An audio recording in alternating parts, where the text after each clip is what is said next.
ભૂખંડમ વારણાંડમ પરપરપિટમ ડંપડંપોરુડંપમ ડિમ ડિમ ડિમ ડિમ ડિડિમ્બમ દહમપિ દહમૈ જંપ જંપૈશ્ચ જંપૈઃ તુલ્યાસ્તુલ્યાસ્તુ તુલ્યાઃ ધુમ ધુમ ધુમકૈ કુમકુમાંકે કુમાંકે એતત્તે પૂર્ણયુક્તમ અહરહ કરહ પાતુ મામ નારસિંહઃ. નમો નમઃ. તમારા બધાનું સ્વાગત કરું છું આધ્યાત્મિક મહાશક્તિમાં. નૃસિંહ જયંતી. ભગવાન નૃસિંહે જ્યારે પોતાના ભક્ત પર તકલીફ આવતી જોઈ ત્યારે પ્રબલ પ્રેમ કે પાલે પડકર પ્રભુ કો નિયમ બદલતે દેખા, અપના માન ભલે ટલ જાય ભક્ત કા માન ટળતે દેખા. ભગવાન એટલા કૃપાળુ છે કે મારો ભક્ત એકવાર એમ કહી દે કે તમારે પથ્થર કે પર્વતમાંથી નહીં પણ આ થાંભલામાંથી પ્રગટ થવાનું છે, તો ભગવાન એમાંથી પણ બધા જ નિયમોને છોડીને પોતાનું અપયશ થાય તો થવા દે છે, પણ એના ઈચ્છાની પૂર્તિ માટે એ પોતાની પ્રતિજ્ઞા ભૂલી જાય છે. ઉદાહરણ રૂપે જો વિચાર કરવા જઈએ તો ભીષ્મ પિતામહે જ્યારે પ્રતિજ્ઞા કરી કે જો કૃષ્ણ હાથમાં યુદ્ધના મેદાનમાં હથિયાર ના ધારણ કરે તો હું ગંગા પુત્ર ના કહેવાઉં, અને એ વખતે ભગવાન ગંગાપુત્ર ભીષ્મની પ્રતિજ્ઞા પૂરી કરવા માટે યુદ્ધના મેદાનમાં હાથમાં ચક્રને ધારણ કરે છે, પરડા રૂપે પણ હથિયાર ધારણ કરે છે, કેમ કે પોતાના ભક્તે પ્રતિજ્ઞા કરી છે. એટલે પોતાની પ્રતિજ્ઞા જે હોય છે એને ભૂલી જાય છે, પણ કેવળ પોતાના ભક્તની પ્રતિજ્ઞાને પૂરી કરવા માટે એ આગળ વધી જાય છે. એમ અહીંયા દુર્દાંત દૈત્ય હિરણ્યકશ્યપુ, જેને બ્રહ્માજીની તપશ્ચર્યા કરી છે, તપશ્ચર્યાના અંતમાં જ્યારે બ્રહ્માજી પ્રગટ થાય છે ત્યારે વરદાન રૂપે એક જ યાચના હોય છે કે મને અમરત્વનું વરદાન જોઈએ છે, જે સૃષ્ટિના નિયમોના વિરુદ્ધ છે. એટલા માટે બ્રહ્માજી એમ કહે છે કે તારે અન્ય જે માગવું હોય તે માગી લે. તપશ્ચર્યાનો આશય શું હતો? પ્રધાનતા બુદ્ધિ ગમ્યતાની હતી. આશય શું હતો? વિષ્ણુ ભગવાને પોતાના ભાઈને માર્યા છે, એનો બદલો લેવો છે. એટલા માટે થઈને તપશ્ચર્યાના અંતમાં જ્યારે બ્રહ્માજી સામે છે, પણ એ વેર વૃત્તિ છૂટતી નથી. એટલે તપશ્ચર્યા વેરની પરિપૂર્તિ માટે કરવામાં આવી છે. એટલે વિચારોથી પણ કલુષિતતા છે, સાથે સાથે એક લાલસા છે કે અમરત્વતા પ્રાપ્ત થઈ જાય તો મારે જીવન પર્યંત જે કરવું હોય તે કરી શકું. અને આવા પરિમાણોથી કરેલી તપશ્ચર્યા ક્યારેય સાર્થક થતી નથી. એટલે બુદ્ધિની એરણથી પ્રકૃતિને ચેલેન્જ કરી રહ્યો છે, અને એ માંગે છે શું? ના દિવસે મરું, ના રાત્રે મરું, ના શસ્ત્રથી મરું, ના અસ્ત્રથી મરું, ના દેવથી મરું, ના દાનવથી મળું, ના કોઈ હથિયારથી મરું, ના કોઈ પશુથી મરું.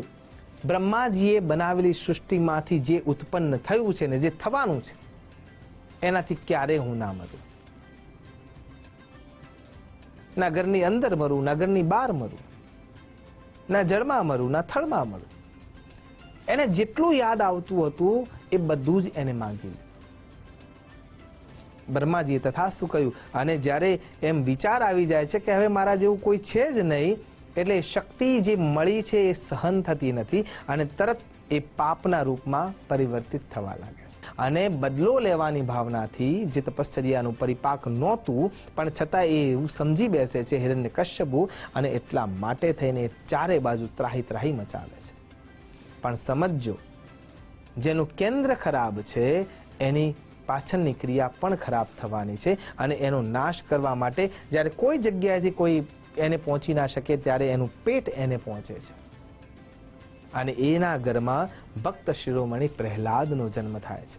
કયાદુ પ્રહલાદને જન્મ આપી રહી છે. તપશ્ચર્યામાં રત હતા એ વખતે નારદજીને કયાદુ સોંપીને ગયા હતા, અને એટલા માટે નારદજીના સંગથી જે સતત નારાયણનું સ્મરણ કરે છે, એટલા માટે થઈને એ ઉર્જા એ ગર્ભ સંસ્કારના રૂપમાં બાળકના અંદર ઉતરે છે, અને પ્રહલાદજીનો જન્મ થાય છે.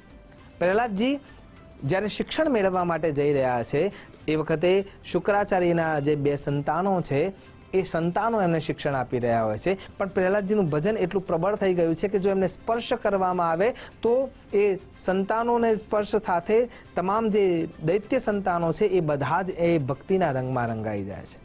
તમામ પ્રકારના પ્રયત્નો કરવામાં આવ્યા પ્રહલાદજીના નાશ માટે, પણ કોઈ ફરક પડતો નથી. પર્વત ઉપરથી નાખી દેવામાં આવ્યા, અગ્નિના અંદર પ્રવેશ કરાવી દેવામાં આવ્યા, સર્પો સાથે જે કાળ કોઠડી છે એના અંદર મૂકી દેવામાં આવ્યા, વિષ આપવામાં આવ્યું, પણ ક્યાંય એનાથી કોઈ ફરક પડ્યો નથી.